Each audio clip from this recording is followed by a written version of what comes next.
Alors, est-ce que l'humanité n'est finalement qu'un gigantesque accident de parcours?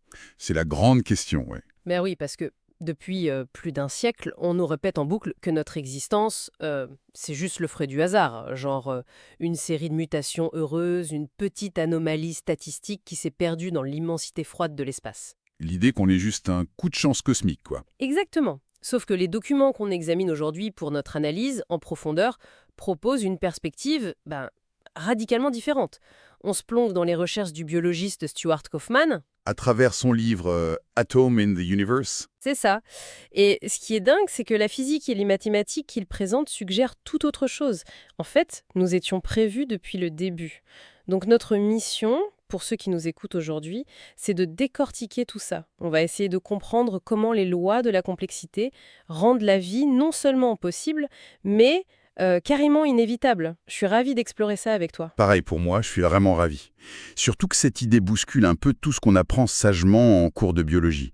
Mais attention, ce que Kaufman avance, c'est pas de jeter Charles Darwin par la fenêtre, hein. Ah non, la sélection naturelle reste bien là. Voilà, c'est un mécanisme fondamental, on est d'accord. Mais Kaufman dit qu'elle n'a pas travaillé toute seule. Il y a une autre force motrice, un truc vraiment colossal qui façonne le vivant. L'auto-organisation. C'est le mot magique, l'auto-organisation. Mais pour vraiment saisir l'urgence et la beauté de cette théorie, il faut d'abord mesurer le vide philosophique dans lequel la science classique nous a progressivement plongés. Ah, ça c'est clair. C'est un peu l'histoire d'une désillusion en plusieurs actes. Au tout début, l'humanité se pensait au centre géométrique et spirituel de tout, tu vois. On était les rois du monde. Le nombril de l'univers. Totalement. Et puis paf, Copernic arrive et nous décentre littéralement, quoi. La Terre n'est plus qu'un banal caillou qui tourne autour du Soleil. Et Kepler enchaîne juste après. Il détruit l'idée des orbites circulaires parfaites, qui représentaient une sorte de perfection divine. Ouais, il prouve que les planètes suivent de simples ellipses, des trajectoires purement mathématiques. Adieu l'harmonie céleste. Mais le coup de grâce à cette vision romantique, c'est Newton qui l'apporte. Avec ses lois de la mécanique, l'univers tout entier devient une immense horloge. Un mécanisme froid, c'est ça. Exactement. Un mécanisme aveugle qui, une fois qu'il est remonté, fonctionne tout seul, sans aucune finalité. L'univers devient un espace neutre, complètement indifférent à la présence humaine ou même à la vie en général. Et le pire, c'est qu'ensuite, Darwin prend cette indifférence cosmique et la transpose carrément à la biologie. Sous cet angle, l'évolution, ça devient juste un bricolage opportuniste. Des mutations totalement aléatoires qui sont triées par la contrainte implacable de la survie. Ouais. D'ailleurs, des biologistes comme Jacques Monod ont résumé ça en disant que l'évolution, c'était la chance attrapée au vol. C'est le message sous-jacent et super lourd quand on y pense. Ça veut dire qu'on est juste des machines absurdes créées par élimination. Et ce vertige de l'accidentel, comme il l'appelle dans les textes, c'est pas qu'un problème purement scientifique, c'est une vraie crise de sens profonde pour nous tous. Le texte cite d'ailleurs une histoire hyper poignante rapportée par N. Scott Momaday. L'auteur amérindien qui a eu le prix Pulitzer, Oui, c'est ça? Lui-même, ouais. Il raconte l'histoire d'un bouclier sacré de la tribu Kiowa, un objet profondément imprégné de l'histoire, des mythes et des sacrifices des guerriers. Et ce bouclier avait été volé par la cavalerie américaine après la guerre de Sécession. Du coup, il atterrit dans un musée de l'Est, j'imagine. Il devient un simple artefact de cuir. Il perd complètement son aura. Voilà. Jusqu'à ce que, des décennies plus tard, il soit enfin restitué à son peuple. Et Momaday décrit le respect silencieux, la révérence absolue des gens lors du retour de ce bouclier. Ah ouais, parce que c'était pas juste un objet en fait, c'était leur centre de gravité spirituelle. Exactement. Et l'enjeu de l'humanité moderne, face à cet univers mécanique de Newton et face au hasard froid de Darwin, c'est précisément ça, réinventer le sacré. Trouver un moyen rationnel, ancré dans la science, de redonner une valeur intrinsèque à notre place dans le cosmos. Et c'est exactement ce nouveau bouclier Kiowa que Kaufman cherche dans les sciences de la complexité. C'est une belle métaphore, ouais. Mais là où ça coince, c'est que la physique classique semblait vraiment clouer le cercueil de cette idée de sens. Parce que bon, si l'évolution nous laisse face au hasard, la thermodynamique, elle, nous promet carrément une fin tragique et inévitable. Ah, la fameuse deuxième loi de la thermodynamique. Ouais, formulée par Boltzmann. C'est le principe de l'entropie. En gros, dans un système fermé, Le désordre augmente toujours. Ce qu'on appelle en mécanique statistique l'hypothèse ergodique. L'idée est hyper simple mais implacable. Un système évolue au fil du temps et il visite toutes les configurations possibles. Ok, mais pourquoi ça mène au désordre phi? Parce que les configurations qu'on perçoit comme désordonnées sont infiniment plus nombreuses que les configurations ordonnées. Par exemple, si tu jettes un millier de pièces de monnaie en l'air. Ouais, Il y a une seule configuration extrêmement précise où elles retombent toutes sur pile. Mais il y a des milliards de façons d'avoir un mélange chaotique de pilets de face. Donc, statistiquement, le système va toujours dériver vers le désordre. le texte donne d'ailleurs un super exemple visuel pour ça. C'est la goutte d'encre bleue qu'on fait tomber dans un verre d'eau. Au moment précis de l'impact, c'est très ordonné. La concentration d'encre est parfaite, c'est une petite sphère bleue. Mais l'agitation thermique s'en mêle. Voilà. Les molécules d'eau et d'encre se mettent à rebondir les unes contre les autres. Et inéluctablement, l'encre se diffuse jusqu'à ce que toute l'eau du verre devienne uniformément bleu pâle. Et c'est irréversible. Absolument irréversible. Jamais, au grand jamais, on ne verra les molécules s'organiser mystérieusement pour reformer la goutte originelle bleue au centre du verre. La flèche du temps pointe toujours vers la dissolution. Et à l'échelle cosmique, cette dissolution totale, c'est ce que les physiciens appellent la mort thermique de l'univers. Le moment où toute l'énergie sera uniformément répartie, une sorte de soupe tiède sans aucune structure. Mais attends, c'est là que l'observation du quotidien entre en collision frontale avec la physique pure. Parce que si l'univers court à sa perte thermique, comment est-ce qu'on explique l'existence d'un simple arbre? Un arbre, comment ça? Bah oui, regarde par la fenêtre. Un arbre, ça défie la gravité pour pomper de l'eau depuis le sol. Ça capte les photos d'une étoile située à des millions de kilomètres. Et ça utilise cette énergie brute pour rassembler des molécules de sucre hyper complexes. Ah, je vois où tu veux en venir. C'est de l'ordre à l'état pur Ray. Un écosystème forestier entier, ce sont des milliards d'organismes qui s'agencent, qui communiquent, biologiquement parlant.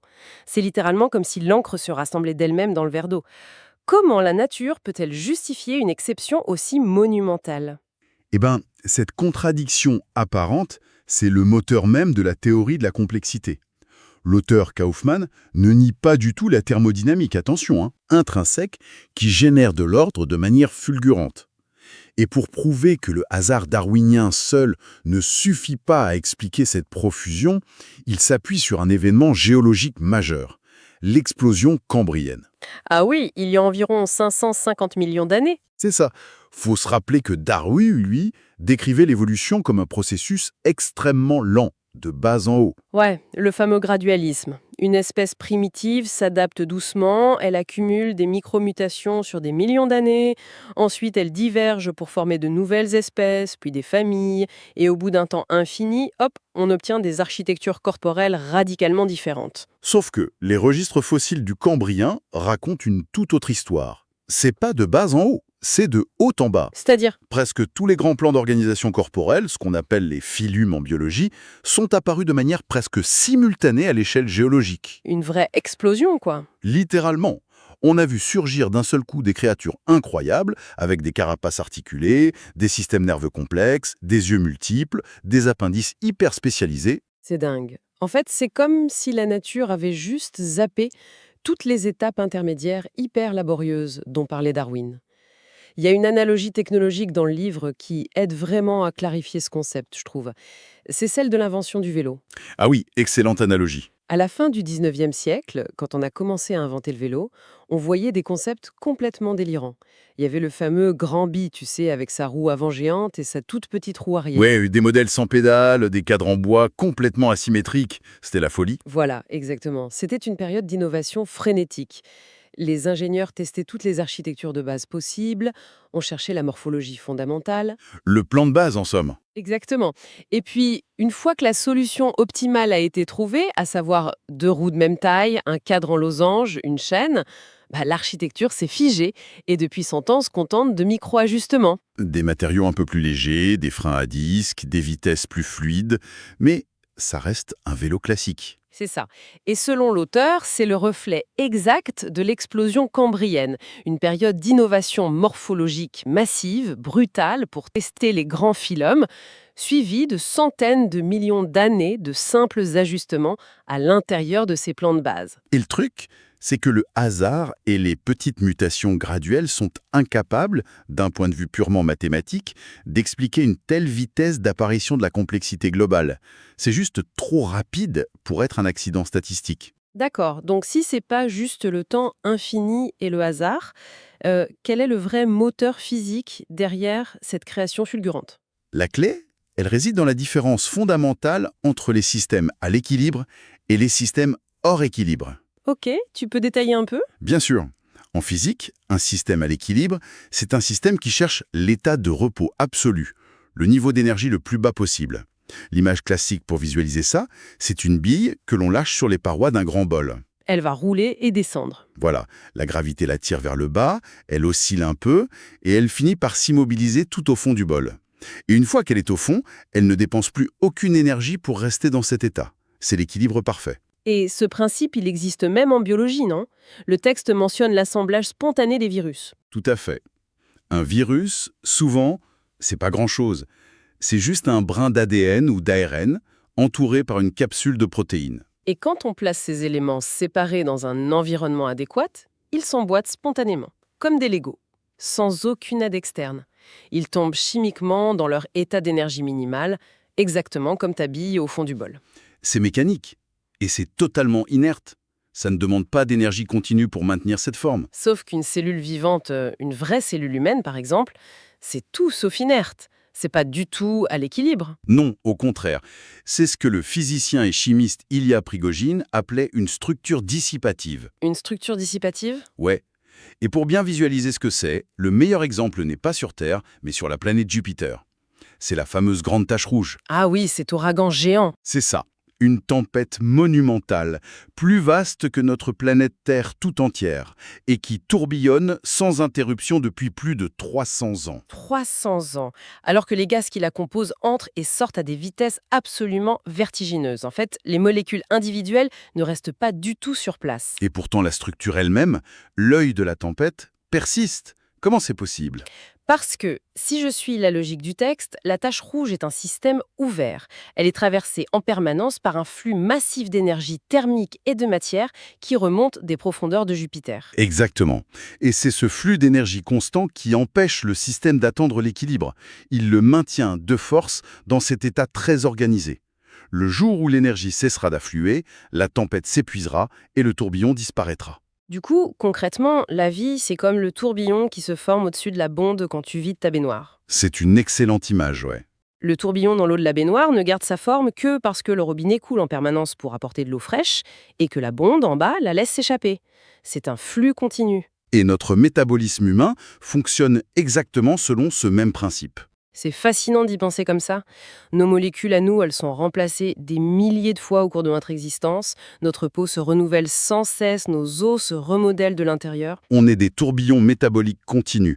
On aspire de l'énergie, sous forme de nourriture, on maintient l'ordre interne de notre propre petit tourbillon et on rejette le désordre, l'entropie. On la rejette sous forme de chaleur et de déchets. Donc, en fait, l'ordre de la vie, ce n'est pas un état figé, comme le virus ou la bille. C'est un processus dynamique. C'est une distinction vitale pour comprendre la théorie. Mais là, je me fais un peu l'avocat du diable. Un tourbillon dans une baignoire, bon, c'est une structure assez simple finalement. Comment on passe de ce petit principe de physique élémentaire à un organisme complet, composé de milliards de cellules avec des fonctions hyper spécialisées? Ah, ça, c'est le test ultime de la théorie de Kaufmann. Et la réponse se trouve dans l'ontogénèse. L'ontogénèse, le développement d'un embryon, c'est ça? Voilà. Pense un peu aux chiffres, ils sont colossaux. On commence notre existence en tant qu'un seul et unique zygote, un œuf fécondé. Et cette cellule unique se divise, s'auto-organise, grandit, jusqu'à devenir un être humain adulte composé d'environ 1 million de milliards de cellules. C'est vertigineux. Surtout que le plus troublant, c'est que ces cellules ne font pas que se multiplier bêtement. Elles se différencient en 260 types distincts chez l'humain. Des neurones pour le cerveau, des cellules contractiles pour les muscles, des globules rouges pour transporter l'oxygène. Et le truc fou, c'est que chacune de ces cellules hyper différentes contient rigoureusement le même ADN, Oui. le même Ouais. manuel d'instruction de base avec ses quelques 100 000 gènes. Alors la question qui tue, comment une cellule embryonnaire sait-elle qu'elle doit devenir de l'os et non pas de la peau? La réponse, elle se trouve dans l'interaction entre ces gènes. Les gènes ne fonctionnent jamais de manière isolée dans leur coin. Ils agissent en fait comme un gigantesque réseau de traitement de l'information. Kaufman compare ça à un ordinateur chimique à traitement parallèle. Un ordinateur chimique, d'accord. En gros, les protéines ou les produits créés par l'activation d'un gène servent de signaux chimiques. Et ces signaux vont se balader pour allumer ou éteindre d'autres gènes. C'est ce qu'on appelle un système de réseau booléen. Genre avec des conditions logiques ou et. Exactement. Si la molécule A et la molécule B sont présentes en même temps dans la cellule, alors ça déclenche l'activation du gène C. L'ordre du développement de l'embryon n'est pas dicté par un seul gène maître qui dirigerait tout l'orchestre. L'ordre émerge spontanément de la totalité des interactions du réseau. Le fameux concept où le tout est plus grand que la somme de ses parties. C'est une propriété émergente. Tout à fait. Mais attends, en parlant d'ordinateur chimique et de réseau, il y a une objection majeure qui m'a sauté aux yeux quand on a préparé cette émission. Le texte convoque Alan Turing. Le fondateur de l'informatique moderne, oui. Voilà. Et Turing a démontré mathématiquement que la grande majorité des algorithmes complexes sont incompressibles. Ça veut dire qu'il n'existe aucun raccourci, aucune formule mathématique simple pour prédire le résultat final de l'algorithme sans le faire tourner étape par étape en temps réel. C'est le principe de base qui sous-tend la théorie du chaos et le fameux effet papillon. Exactement. Donc, si un réseau génomique est un programme informatique incompressible, la moindre petite variation chimique initiale devrait provoquer une réaction en chaîne totalement imprévisible, non ? Si on modifie un infime paramètre de départ, le résultat final devrait être complètement différent, un peu comme la météo. C'est une excellente remarque. Mais du coup, si la vie est chaotique et imprévisible par nature, comment est-ce qu'on peut affirmer qu'on obéit à des lois d'ordre universel ? Est-ce qu'on ne retombe pas direct dans le hasard total de Darwin ? Alors, la nuance ici est subtile, mais elle est fondamentale. Il faut absolument séparer les détails contingents des propriétés globales. Ok, je t'écoute. Turing a totalement raison sur un point. Les détails précis de l'évolution sont incompressibles. Si, par une expérience de pensée, on rembobinait l'histoire de la Terre de 4 millions d'années et qu'on la laissait se dérouler à nouveau depuis le début, on n'aurait pas les mêmes animaux aujourd'hui. Très probablement pas. On n'obtiendrait sans doute pas d'humains, ni d'éléphants, ni de chênes. Les espèces précises, les détails, seraient totalement différents, parce que le système est chaotique. En revanche, les propriétés générales des réseaux biologiques, elles, sont hyper robustes et prévisibles. C'est-à-dire ? L'architecture même de ces réseaux chimiques pousse inévitablement de systèmes vers un état d'équilibre très spécifique. Et c'est là qu'on arrive à l'hypothèse centrale de Kaufman. L'évolution amène naturellement les systèmes vivants à opérer dans une zone qu'il appelle le bord du chaos. Le bord du chaos. Ça sonne un peu comme un titre de film d'action, mais ça semble un peu abstrait. Le texte utilise l'analogie des états de l'eau pour matérialiser ça, et je trouve ça très parlant. Vas-y, explique-nous. Imaginons un réseau génomique comme de la matière. La glace, par exemple, ça représente un réseau dans un état d'ordre gelé. C'est une véritable dictature génétique. Les règles sont tellement rigides, les connexions sont tellement figées, qu'aucune adaptation n'est possible. C'est trop stable. Voilà. Si l'environnement change brusquement, ou si une mutation inattendue survient, le réseau entier s'effondre et meurt, parce qu'il ne peut pas bouger. Et à l'autre extrême, t'as l'état gazeux. Ça, c'est le chaos pur. Les molécules partent dans tous les sens sans aucune règle. Dans un réseau biologique, ça ressemblerait à une anarchie totale. Les gènes s'allumeraient et s'éteindraient frénétiquement sans aucune coordination entre eux. Du coup, aucune structure stable ne peut émerger. Aucune mémoire ne peut être conservée. Médicalement parlant, c'est ce qui se rapproche le plus du développement d'un cancer. Absolument. Et donc, entre ces deux extrêmes mortels, quel est l'état idéal ? C'est l'état liquide. L'eau fluide maintient une cohésion temporelle et spatiale, mais ces liaisons sont suffisamment souples pour s'adapter à la forme d'un récipient ou pour laisser passer un objet. Le bord du chaos, c'est précisément cette frontière ténue. C'est le point d'équilibre parfait. Le compromis absolu entre une stabilité suffisante pour stocker de l'information génétique et une flexibilité suffisante pour innover, s'adapter et produire cette complexité foisonnante qu'on a vue pendant l'explosion cambrienne. Et le fait stupéfiant qu'apporte Kaufman, c'est que la sélection naturelle ne se contente pas de trier passivement des mutations au hasard. Non, elle agit comme une véritable force de réglage. Elle pousse inexorablement tous les réseaux génomiques vers ce bord du chaos. Parce que les organismes qui parviennent à se maintenir sur ce fil du rasoir, dans cette zone liquide, ce sont les plus aptes à réagir aux changements de leur environnement, tout en conservant leur intégrité structurelle. C'est brillant en fait. Ouais. Alors, si on prend un peu de recul, qu'est-ce que tout cela signifie au fond pour ceux qui nous écoutent ? Ça change notre vision du monde. Totalement. En rassemblant toutes ces pièces, on réalise à quel point les implications sont profondes.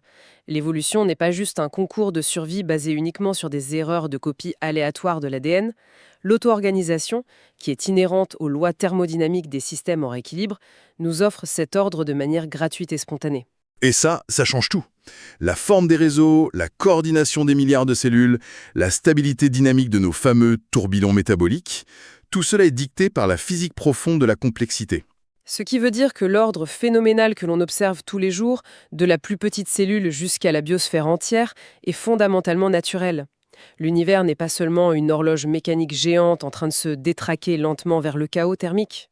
Non, il contient des algorithmes physiques qui engendrent inévitablement de la structure et de la beauté. On n'est pas des accidents statistiques incroyablement chanceux perdus dans le vide. La vie, avec sa capacité dingue à s'organiser et à évoluer, était encodée dès le départ dans les potentiels mêmes de l'univers. Nous étions, au sens littéral du terme, attendus. Attendu par l'univers lui-même. C'est ça. Et c'est par cette compréhension scientifique de notre lien hyper intime avec les lois cosmiques qu'on peut enfin commencer à combler ce fameux vide laissé par les théories de Newton et Darwin. On peut enfin, pour reprendre la belle image du début, restituer ce bouclier sacré Kiowa et redonner toute sa dignité à la condition humaine. C'est un voyage philosophique incroyable, je trouve. Surtout que, pour ouvrir un peu la réflexion avant de se quitter, il faut savoir que les principes d'auto-organisation, de réseaux interconnectés et d'équilibre dynamique qu'on vient de voir dépassent très largement le cadre de la seule biologie cellulaire. Ah bon? Comment ça? Et les sources indiquent que ces mêmes lois d'avalanche créatrices et destructrices régissent non seulement les écosystèmes naturels, mais aussi nos propres constructions humaines.